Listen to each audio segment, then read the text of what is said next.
ఆ వ్యక్తిగత జీవితం మీద, ఆమె సినిమా క్యారెక్టర్ మీద, ఆమెకి పలానాలతో సంబంధం ఉందని దిగి వచ్చింది ప్రతివత అన్నట్టు ఆ వ్యక్తిగత జీవితాన్ని టార్గెట్ చేస్తూ ఆమెకి చాలా మందితో లింకులు పెడుతూ పోస్టులు చేయటం, వీడియోలు చేయటం చేస్తున్నారు. కమేనీ లాంటి వాళ్ళు కావచ్చు, పాకిస్తాన్ లాంటి దేశాలు కావచ్చు, వీళ్ళ వల్లే కదా టెర్రరిజం పెంచి పోషించబడుతూ ఉంది. దానివల్ల మన దేశానికి ముప్పు ఉంది కదా. ఆ టెర్రరిస్టుల వల్ల కాశ్మీర్ దగ్గర పెహల్గాంలో మన వాళ్ళని మతం అడిగి మరి చాలా మందిని చంపేస్తే వీళ్ళు ఎవరైనా రోడ్డు మీదకి వచ్చారా, నిరసన కార్యక్రమాలు చేశారా? అందరికీ నమస్కారం. ప్రపంచంలో ఒకవైపు ఇరాన్ వర్సెస్ ఇజ్రాయెల్ అమెరికా యుద్ధం నడుస్తూ ఉంది. బాంబుల వర్షం.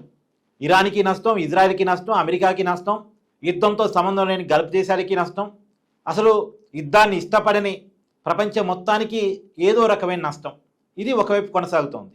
మన దేశంలో మనకి యుద్ధంతో సంబంధం లేదు, కానీ మన దేశంలో సోషల్ మీడియాలో భావాజాలాల మధ్య యుద్ధం నడుస్తుంది. ఇది సరే, భావాజాలాల మధ్య యుద్ధం నడిస్తే ఎవరు ఒపీనియన్ వారు చెప్పుకుంటే ఇబ్బంది ఏం లేదు, కానీ వ్యక్తిగతంగా ఒకరిని ఒకరు కించపరుచుకునే దాకా సోషల్ మీడియా యుద్ధం వెళుతూ ఉంది. ఇయాలే ఇందాక కొద్దిసేపటి క్రితం actress come anchor Rashmi Gautami తన ఆవేదన వ్యక్తం చేస్తూ ఒక ట్వీట్ చేశారు.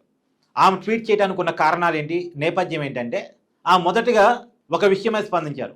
ఇరాన్ సుప్రీం లీడర్ ఖమేనీ చనిపోయినప్పుడు మన దేశంలో చాలామంది ఆయన చావుకు నిరసనగా, ఆయన చంపేయడానికి నిరసనగా అనేక కార్యక్రమాలు చేశారు కదా, ఆందోళన కార్యక్రమాలు. వాటిని ఉద్దేశిస్తూ ఎక్కడో ఇరాన్ సుప్రీం లీడర్ ఖమేనీ చనిపోతే మన దేశంలో మన దగ్గర ఆందోళన చేయటం ఏంటి, మన దగ్గర నిరసన చేయటం ఏంటి, మీకు అంతగా కావాలంటే మీరు వెళ్ళి ఇరాన్లో నిరసనలు వ్యక్తం చేసుకొని మీరంతా ఇరాన్కి వెళ్ళిపోండి అన్నట్టుగా మాట్లాడుకొచ్చారు.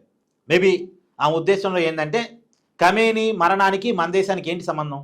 పైగా ఖమేనీ లాంటి వాళ్ళు కావచ్చు, పాకిస్తాన్ లాంటి దేశాలు కావచ్చు, వీళ్ళ వల్లే కదా టెర్రరిజం పెంచి పోషించబడుతూ ఉంది. దానివల్ల మన దేశానికి ముప్పు ఉంది కదా. ఆ టెర్రరిస్టుల వల్ల కాశ్మీర్ దగ్గర పెహల్గాంలో మన వాళ్ళని మతం అడిగి మరి చాలా మందిని చంపేస్తే వీళ్ళు ఎవరైనా రోడ్డు మీదకి వచ్చారా, నిరసన కార్యక్రమాలు చేశారా, తమ నిరసనను వ్యక్తం చేశారా? ఇవాళ ఎందుకు ఖమేనీ చనిపోగానే రోడ్డు మీదకి వస్తున్నారు? ఆ రోజు రోడ్డు మీదకి రాలేదు కానీ ఈ రోజు ఎందుకు వస్తున్నారు అన్నట్టుగా ఆమె క్వశ్చన్ చేయబోయారు. అందుకని మీరు ఇక్కడ ఉండటం కంటే ఇరాన్కి వెళ్ళిపోవడం మంచిది అన్నట్టుగా చెప్పుకొచ్చారు.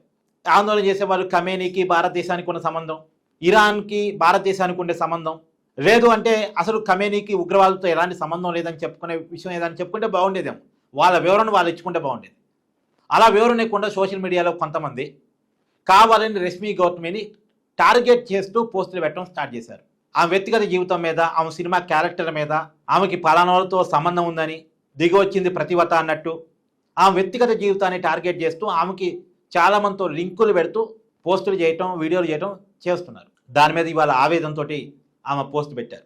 నేను ఎవరితో లింకులు ఉన్నాయి అనేది ఎవరిని ఆధారాలు ఉంటే పెట్టండి, నాకు ఎవరెవరితో లింక్స్ ఉన్నాయి అనేది ఆధారాలు ఉంటే చూపెట్టండి, ఆధారాలతో పెట్టండి. ఎందుకు కేవలం నోరు బారేసుకుంటున్నారు? ఒకవేళ అసలు నాకు లింకులున్నా నా వ్యక్తిగత జీవితం నా ఇష్టం కదా. నన్ను చేసుకోబోయే భర్తో లేదు చేసుకోబోయే భర్త వాళ్ళ నానో అంటే వాళ్ళ మామో వాళ్ళ కుటుంబం మాత్రమే కదా నన్ను క్వశ్చన్ చేయాల్సింది. మీరెవరు క్వశ్చన్ చేయడానికి? నా వ్యక్తిగత జీవితాన్ని క్వశ్చన్ చేయడానికి మీకు ఎక్కడ రైట్ ఉంది?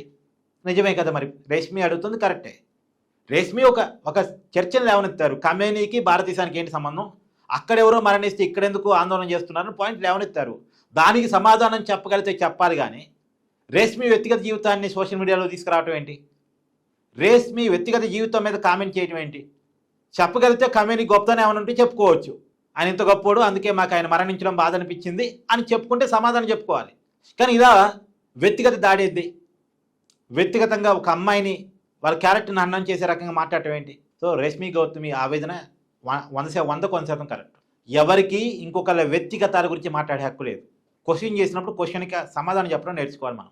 మన దగ్గర సమాధానం లేనప్పుడే, మనం చేసేది కరెక్ట్ కానప్పుడే, మనని క్వశ్చన్ చేసిన దాన్ని తట్టుకోలేని ఫ్రస్ట్రేషన్ మనలో ఉన్నప్పుడే మనం అవతల వాళ్ళ మీద దాడి చేస్తూ ఉంటాం. ఇప్పుడు రేష్మి గౌతమి మీద దాడి చేసే వాళ్ళందరి మానసిక స్థితి అదే. వాళ్ళ దగ్గర సమాధానం లేదు, వాళ్ళకి సమాధానం రాదు, పైగా ఫ్రస్ట్రేషన్. దానివల్లే ఆమె మీద ఇలా విరుచుకు పడుతున్నారు. మీ అభిప్రాయాన్ని కూడా కామెంట్ చేయండి.